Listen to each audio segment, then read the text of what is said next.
જય શ્રી કૃષ્ણ બાળકો, કેમ છો બધા? મજામાં તો છો ને? હું પણ મજામાં છું. તો ચાલો આજે આપણે સરસ મજાની વાર્તા સાંભળીએ. બાળકો, વાર્તાનું નામ છે વાણિયણ. મુંબઈમાં ગિરધરલાલ નામના શેઠ રહેતા હતા. એમને એકનો એક દીકરો હતો. એમનું નામ હતું મૂળજીભાઈ. આ મૂળજીભાઈ પાસે અઢળક ધન હતું. દુકાનો ચાલતી હતી, પેઢીઓ ચાલતી હતી, પણ દીકરામાં અક્કલનો છાંટો થોડો. શેઠે વિચાર કર્યો કે મારી મિલકત વાપરશે કોણ, એનો ઉપયોગ કોણ કરશે? જો છોકરાને પરણાવો ને છોકરાની વહુ આવે તો મિલકતનો ઉપયોગ થાય. એણે ગોર મહારાજને બોલાવ્યા. છોકરાનું શક પણ કરી આવો, કોઈ લાયક કન્યા શોધી આવો. બ્રાહ્મણ તો ગયા કન્યા શોધવા. શહેરમાં જઈને છોકરાને લાયક કન્યા શોધી લાવ્યા. મુહૂર્ત જોડાવ્યું ને જાન જોડી. સૌ છોકરાને પરણાવીને આવ્યા. રાત પડી. શેઠે છોકરાને બોલાવ્યો. બેટા મૂળજી, અહીંયા આવો. હું તને કહું ને એટલું તારે કરવાનું છે. રાત પડે એટલે ઓરડામાં જઈ અને તારા પગમાંથી મોજડી કાઢી વહુને 7 વાર મોજડી મારવાની છે. પછી જે થાય એ સવારે મને કહેજે. મૂળજી કે બાપા 7 શું 14 14. બાપા કે ના ના ના 14 જોડવાની જરૂર નથી, 7 તો બસ છે. મૂળજી કે તો સારું બાપા. મૂળજી તો સુવાના ઓરડામાં ગયો. જતા વેદ પગમાંથી મોજડી કાઢીને મહિંડો વહુને મારવા. 7 વાર વહુને મોજડી મારી. વહુ બિચારી કાંઈ બોલી નહીં, સૂઈ ગઈ. રાતે પેલા શેઠને ઊંઘ ન આવે. આખી રાત જાગ્યા. સવારે વહેલા ઉઠી દુકાન ઉઘાડી. નોકરો આવ્યા. પછી કહેલા, ભાઈ મૂળજીભાઈ ઉઠ્યા કે નહીં? મૂળજીભાઈ ઉઠ્યા નથી લાગતા, માટે એને જગાડો. મોડે સુધી તો 3 જણા ઊંઘે, સુવર કુંવર ને કૂતરા. નોકરે છોકરાને જગાડ્યો કે શેઠે બોલાવ્યા છે, ચાલો મૂળજીભાઈ. મૂળજી તો આવ્યો બાપા પાસે. શેઠ કે બેટા બોલ, શું થયું? મૂળજી કે બાપા કાંઈ નહીં થયું, 7 વાર મોજડી મારીને ઓલી સૂઈ ગઈ. શેઠ કે સારું. પછી શેઠ ઘરમાં ગયા. 500 રૂપિયા કાઢીને વહુના હાથમાં આપ્યા. કીધું કે તમારા બાપાના ઘરે પહોંચી જાઓ. નોકર તો એના બાપાના ઘરને વહુને મૂકી આવ્યા. થોડા દિવસ પછી ગોર મહારાજને બોલાવ્યા. આપણા મૂળજી માટે સારી કન્યા બીજી ગોતી લાવો, આ લાયક કન્યા નહોતી. બ્રાહ્મણ તો ગયા અને બીજો સંબંધ કરી આવ્યા. મુહૂર્ત જોરાવી જાન જોડીને મૂળજીને પાછો પરણાવ્યો. રાત પડી. શેઠે કીધું, મૂળજી યાદ છે ને શું કરવાનું? મૂળજી કે બાપા 7 વાર મોજડી મારવાની. બાપા કે હોશિયાર મારો દીકરો. પછી તો મોજડી કાઢીને 7 વાર વહુને મારી. વોચાડી વહુ તો સૂઈ ગઈ. સવારમાં પાછા બાપાને કીધું. બાપા એને તો કાંઈ ન કીધું, સૂઈ ગઈ. બાપાએ બીજા નોકરને બોલાવ્યા. એટલે 500 રૂપિયા લે, વહુને આપને એને ઘરે મૂકીએ. વહુને ઘરે મૂકી આવ્યા. ત્રીજી વખત બાપા કે હવે મારે કોઈને કહેવું નથી, આ સંબંધ ગોતવા માટે મારે જાતે જ આવું. શેઠ તો ઉપડ્યા. ફરતા ફરતા એક ગામમાં આવ્યા. ગામના ઝાપે કૂવો હતો. કૂવાના કાંઠે ઝાડ નીચે શેઠ બેસી ગયા. ગામમાંથી છોકરીઓ પાણી ભરવા આવે. એક જણાએ પૂછ્યું કે આ દીકરી જે પાણી ભરીને જાય છે એ કોની છે? તો કે એ તો અમારા ગામના બુદ્ધિમલ શેઠની છે. એમણે ત્યાં તમારે જવું હોય તો ઝાપા આગળ દુકાન છે. શેઠ એની પાછળ પાછળ ગયા. દુકાન આવી એટલે રામ રામ કરી અને બેઠા. એટલે બુદ્ધિમલે પૂછ્યું, ક્યાં રહેવાનું? શેઠ કે મારે મુંબઈ રહેવું. તો કે આપનું નામ શું? શેઠ કે ગિરધરલાલ શેઠ. પછી બધાએ રિવાજ પ્રમાણે ખાધું પીધું ને વાતચીત કરી. બુદ્ધિમલે પૂછ્યું, કેમ આવવાનું થયું શેઠ? શેઠ કે તમારી દીકરીના મેં બહુ વખાણ સાંભળ્યા એટલે સંબંધ માટે આવ્યો છું. પછી સંબંધ નક્કી કર્યો. મુહૂર્ત જોડાવી જાન જોડી. દીકરાને પરણાવીને ઘેર આવ્યા. રાત પડી. શેઠે દીકરાને બોલાવ્યો. મારા ડાયા દીકરા તને યાદ છે ને? દીકરો કે હા, 7 વાર મોજડી. મૂળજી તો સુવાના રૂમમાં ગયો અને મોજડી કાઢી. એટલામાં વહુ કે ઊભા રહ્યો, શું કરો છો? મૂળજી કે તને 7 વાર મોજડી મારવી છે. વહુ કે હજી વાર છે, તમે કમાવ છો? તો કે ના ના. વહુએ પૂછ્યું, આ કોની મિલકત ખાવ છો? તો કે મારા બાપાની. એટલે કે તો જ્યારે તમે પરદેશ જાઓ, અઢળક ધન કમાઈ આવો, એ દિવસે 7 નહીં 14 મોજડી મારવાનો તમને અધિકાર છે. પણ અત્યારે તો તમે તમારા બાપની રડેલી મિલકત ખાવ છો અને વાપરો છો. માટે તમારાથી એક પણ મોજડી મને નહીં મરાય. એટલે મૂળજીભાઈ તો ટાઢા બોળ થઈ ગયા. બાઈને કે હું અઢળક ધન કમાવા પરદેશ જાઉં છું, મને રજા આપો. વહુ કે મારી તો રજા જ છે. સવારે શેઠે પૂછ્યું, હું થયું મૂળજીભાઈ, મોજડી મારી કે? અરે ના રે ના બાપા, આખી વાત જણાવી. બાપા કે ખરી વહુ નીકળી હો મારી. પછી તો બાપાને કીધું, બાપા હવે તો મારે પરદેશ કમાવા જવું છે, મને રજા આપો. શેઠ કે સારું બેટા, મારી પણ રજા છે. મૂળજીભાઈએ તો 3 વહાણ ભરીને વેપાર કરવા ઉપડ્યા. એની સાથે નોકરો અને ખારવાઓને મોકલા. ત્યાં એક ધુતારો આવ્યો, એક પગે લૂલો હતો. એણે કીધું કે ક્યાં રહેવું શેઠ? મૂળજી કે મારે મુંબઈ રહેવાનું. ધુતારો કે તમારા બાપનું નામ શું? મૂળજી કે ગિરધરલાલ શેઠ. ધુતારો કે ઓ ભલા, તમારા બાપાની સાથે તો મેં વેપાર કર્યો તો વેપાર, પણ મારે એક વખત નુકસાની આવી, એટલે એમાં મારો એક પગ તમારા બાપાને ત્યાં મેં ગીરવે મૂક્યો છે. અત્યારે તો હું માલદાર થઈ ગયો છું, તો તમારા પૈસા લઈ લો, પણ મારો પગ મને પાછો આપો. મૂળજી કે જુઓ ભાઈ, મારા બાપે તો મારી સાથે વેપાર કર્યો છે, મને એની કાંઈ ખબર નથી. અત્યારે તો તમને શી ખબર, પણ તમે શું કરો છો એ? એટલે પગ તમારો ગીરવે મૂકેલો છે કે ને મને પણ ખબર નથી. પેલો કે મારો પગ લાવો પછી અહીંથી જાઓ, નહીં તો આ એક વહાણનો માલ મને આપી દો. તુતારાએ તો દગાથી વહાણનો માલ લઈ લીધો. હવે 2 વહાણ લઈને આગળ ચાલ્યા. ત્યાં એક ઘાંચડ આવી. ઓ ભાણાભાઈ, ઘણા દિવસે આવ્યા છો. મૂળજીને મનમાં થયું કે ભાણાભાઈ કહે છે તો માસી થતી હશે. એટલે કે હે માસી બા. પેલી સ્ત્રી કે નાનો હતો ત્યારે તારી માની સાથે આવ્યો હતો. ઓ બહુ મોટો થયો તું તો. વળી કે પેલા નોકરો ક્યાંય ગયા? આ ભાણાભાઈને તો આપણે ઘરે લઈ જઈએ. મૂળજીને થયું મારી માસી થતી હશે એટલે આ ઓછાની વાત કરે છે. માસી પેલા ખારવાને કે હાલો બધા ઘરે. એટલે ખારવાણ નોકરો ને બધાને સાથે લઈને મૂળજીને લઈને બાઈ તો આવી ઘરે. 1 દિવસ થયો, 2 દિવસ થયા, 3 દિવસ થયા. એટલે મૂળજી કે માસીબા, મારે ઘેર જવું છે, વેપાર કરીને ધન કમાઈને ઘર જવું છે, મને રજા આપો. બાઈ તો ધુતારી હતી. કે દાસી, મારે ભાણિયાને મૂકવા જવું છે, ઘરમાંથી મારી મોજડી લાય. દાસી ઘરમાં ગઈ. પાછી આવીને કે બાઈ સાહેબ, મોજડી નથી. ધુતારી કે તારું ચિત્ત તો ઠેકાણે છે ને? મોજડી ઘરમાં પડી હોય ને તું કે નથી. આપણા ઘરે કોઈ આવતુંય નથી ને જતુંય નથી, તો મોજડી કોણ લઈ જાય? ફક્ત આ ભાણીઓને એના માણસો છે, ચોરી કરે તો એ લોકો કરે, બાકી મોજડી ખોવાય નહીં.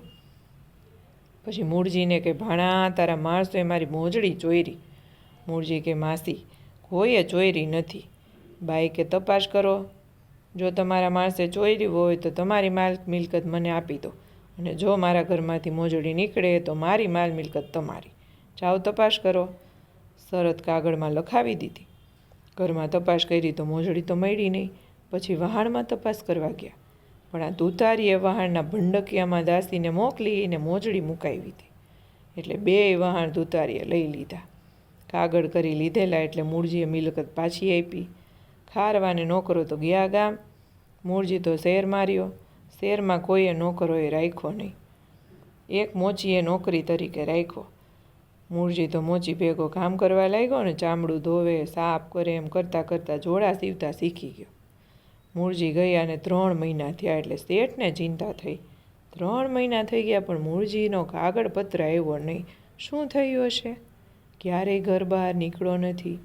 શેઠ તો એકલા વિચાર કરવા રહી ગયા. વહુને ખબર પડી ગઈ. એને થયું કે બાપાને કંઈક દુઃખ છે, ચિંતા હોય એવું લાગે છે. એણે શેઠને કહ્યું કે બાપા, જો આપ કહો તો તમારા દીકરાને ગોતવા જાઓ, મને રજા આપો. હું તમારા દીકરાની વહુ, તમારી પુત્રવધુ તરીકે તમારા ઘરની વારસ ગણાવું. માટે જો આપની રજા હોય તો એની પાછળ જવા તૈયાર છું. શેઠ કહે ખુશીથી રજા છે. પુરુષના કપડાં પહેરી, બીજા વહાણ ભરી, નોકરોને લઈને બાઈ તો ચાલી. પોરબંદર ગઈ. ત્યાં પેલો લૂલો ઠગ મળ્યો. કે ક્યાં રહેવું શેઠ? બાઈ કે રહેવું તો મુંબઈ. વળી ઠગે પૂછ્યું, તમારા બાપનું નામ શું? તો કે ગિરધરલાલ. તો કે ઓ, તમારા બાપે ને મેં તો ભેગો વેપાર કર્યો હતો, એમાં એક વખત મારે ખાધ આવી એટલે મારો પગ મેં તમારા બાપની આ એક મૂક્યો છે, તમારા બાપ પાસે. હવે તમારા પૈસા લઈ લો અને મારો પગ પાછો આપો. પુરુષ વેશે બાઈ કે, જુઓ, મારા બાપા વેપાર કરે છે અને લોકોના પગ હાથ બધું ગીરવે રાખીને વખારું ભરે છે. પેલો કે, આપણે એક શરત રાખીએ. બાઈ કે, હું માગું એ તમારે આપવું અને ન આપો તો તમારી માલ મિલકત ડૂલ. ઠગ કે, કબૂલ. પછી કાગળ કર્યા. તો કે, જુઓ, મારા બાપાએ એવા વેપાર બહુ કર્યા છે અને ઘણા લોકોના હાથ પગ વખારમાં પડ્યા છે. તેમાં તમારો પગ કયો છે એ મને કેમ ખબર પડે? એટલે એક પગનો નમૂનો લઈ જાઓ તો ખબર પડે. માટે તમારો બીજો પગ કાપી મને આપી દો. નોકરને કે, ચાલો નોકર, ભેગા થઈ જલ્દી પગ લઈ આવો ઠગનો. એટલે ઠગ કે, ના ભાઈ સાહેબ, મારો પગ ન કાપો, મારે બીજો પગ નથી જોતો. બાઈ કે, જો શરત પ્રમાણે હું માગું તે ન આપો તો તમારી માલ મિલકત ડૂલ. એમ કહીને માલ મિલકત લઈ લીધી. પછી પુરુષ વેશે આગળ વધી. ત્યાં પેલી ધૂતારી ડોશી મળી કે, ભાણાભાઈ ચાલો મારા ઘરે. માસીને ત્યાં 3 દિવસ રહી. માસીબા કે, હવે મારે જવું છે મૂકવા ભાણાભાઈને. મોજડી લઈ આવ દાસી. દાસી મોજડી લેવા જાય તો મોજડી ન મળે. પણ આ શેઠાણીએ પહેલેથી એના નોકરેને કીધું હતું કે આ લોકો જે કાંઈ કરે એ બધું છાનું છૂપું જોઈને મને કહેવાનું. એટલે પેલી મોજડી જે વહાણમાં મૂકી હતી એ પાછી ધૂતારીની ઘરની અંદર સંતાડી દીધી હતી નોકરોએ. પછી તો નોકરોએ ગોતી મોજડી ડોસીના ઘરમાંથી. આ બાજુ દાસીને ધૂતારી મોજડી ગોતવાનું નાટક કર્યા કરે. દાસી કે, બાઈ સાહેબ, મોજડી છે જ નહીં. ધૂતારી કે, આપણા ઘરમાં કોઈ આવતું નથી તો આ લોકોએ જ ચોરી હોય. પછી તો મોજડી નીકળી ડોસીના ઘરમાંથી. પછી તપાસ કરી વહાણમાં તો ત્યાં પણ ન મળી. તો કે, આ જ મોજડી લાગે છે.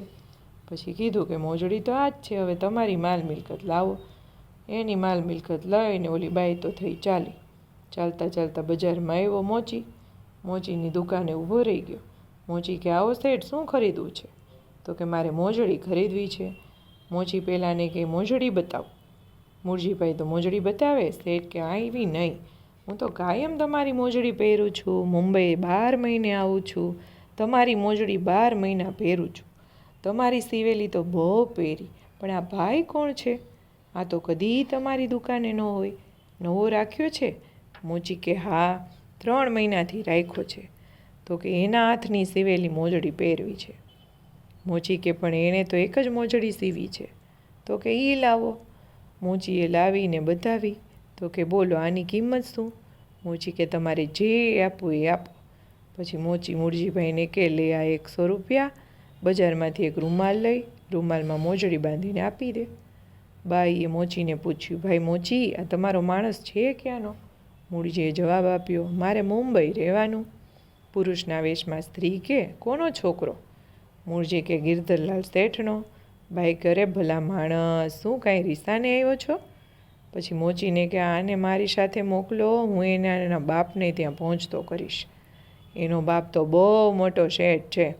મોચી કે, ભાઈ સાહેબ, લઈ જાઓ તો સૌથી સારું. જો રીસાઈને આવ્યો હોય ને એવું કંઈ કરીને આવ્યો હોય તો તમે એના બાપને ત્યાં પહોંચાડી દો. હું એનો પગાર જે થયો એ તમને આપી દઉં. પછી બંને ત્યાંથી ચાલતા થયા. એક વહાણ ખાલી હતું, એમાં 2 બેસી ગયા. 2 ભાઈબંધ તરીકે બેઠા છે. બીજા વહાણમાં માલ ભરેલો છે. 1 દિવસનો રસ્તો બાકી રહ્યો. એટલે મૂળજીભાઈને માલ ભરેલા વહાણમાં મોકલી દીધો ને કીધું, આજથી આ બધો માલ તો મારે જોતો નથી. હું તો મુંબઈનો ધન માલ મિલકતવાળો છું. ભાઈબંધીમાં આ બધું તમને સોંપું છું. તમારા બાપાને કેળાવીશ કે તમારો દીકરો કમાઈને આવે છે માટે સામયું કરો. આવતીકાલે સવારે ત્યાં પહોંચી જજો. આ વહાણ તમારા, મારે કામ છે એટલે હું જાઉં છું. પછી બાઈ તો નીકળી. મૂળજીને પહેલાં વહાણમાં બેસાડી દીધો ને ખાલી વહાણ લઈ બાઈ આવી ઘરે. સસરાને કે, બાપા, તમારા દીકરાના વહાણ વહેલી સવારે 6 વાગે આવવાના છે. એનું સામાયું કરવાની તૈયારી કરવાની છે. શેઠે સવારમાં ઢંઢેરો પીટાવ્યો અને બધાને ભેગા કર્યા કે આપણા મૂળજીભાઈ કમાઈને સવારે આવે છે. શેઠ તો સાજ શણગાર સાથે વાગતા ઢોલે સામયું કરવા ગયા. મૂળજીભાઈને વધાવ્યા, વહાણ વધાવ્યા, સામયું કરીને ઘેર આવ્યા. મૂળજીભાઈ તો ફૂલીને ફાળકો થઈ ગયા. કમાઈને આવ્યા છે, બધી માલ મિલકત ઘરે ઉતારી. રાત પડી એટલે મૂળજીભાઈ સુવાના ઓરડામાં ગયા. તરત પગમાંથી મોજડી કાઢવા માંડી. મૂળજીભાઈ તો બહુ રૂઆબમાં હતા. પેલી બાઈ કે ઊભા રહો હજી વાર છે. મૂળજી કહે કેમ? હું અઢળક માલ ધન બધું કમાઈને લાવ્યો છું, હવે તો 14 મોજડી મારવાનો છું. આ બધો જ અધિકાર મને હવે મળ્યો છે. બાઈ કે તમારી વાત બરાબર છે, તમારે ચોરવી હોય એટલી ચોરજો, પણ તમે આવવા ના હતા એ મેં જાણ્યું ને ત્યારે એક મોચી મોજડી વેચવા આવ્યો હતો. એની પાસેથી એક જોડ મોજડી મેં ખરીદી છે, એનાથી મારો. માર ખાવો અને આ જૂની મોજડીનો શું ખાવો? એના કરતાં નવી ખરીદી એનો માર મારો. પછી બાઈએ પેલું પડીકું લાવીને મૂક્યું. પડીકું જોતા હવે મૂળજીભાઈના તો હોશ કોશ ઉડી ગયા. મોજડી હાથમાં લઈને કે આ મોજડી આ તું હતી? મૂળજી એના પગમાં નમી પડ્યો ને બાઈએ હાથથી પકડીને ઊભો કર્યો મૂળજીને, અને વાર્તા થઈ ગઈ પૂરી. બાળકો આવજો. જય શ્રી કૃષ્ણ.